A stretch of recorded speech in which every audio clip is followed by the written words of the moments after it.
Tuvojoties mācību gada sākumam, Gulbenes pilsētas skverā norisinājies pasākums, lai veicinātu novada iedzīvotāju interesi par jaunu prasmju apgūšanu, ar uzsvaru, ka to var un vajag darīt visos vecumos. Gulbenē 2. gadu notiek izglītības gada tirgus, ko organizē Gulbenes novada kultūras centrs.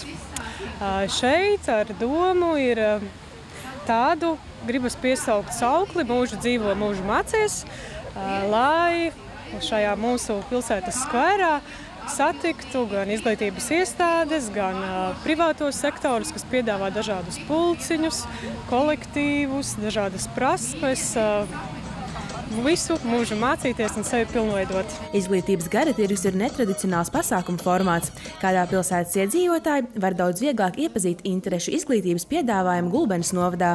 Tas norisinās jau 2. gadu, un arī dalībnieku skaits salīdzinājumā ar pērn aizvadīto pasākumu ir audzis. Mēs esam vietējais mācību centrs Austrumvidzeme. Es esmu direktore Eja Kalēja, un mēs šodien popularizējam neformālu izglītību, tā kā puzuru darināšanu un smaržu darināšanas meistarklasi. Mēs piedalāmies šogad 1. reizi. Mēs paši uzzīmējam kopā ar jauniešiem stendus, kur var fotografēties profesijās, apdares darbu strādniekā un konditoru profesijā. Jums arī ir profesionālās tālāk izglītības programmas, bet cilvēkiem arvien vairāk patīk mūža izglītība, tā kā interešu izglītība.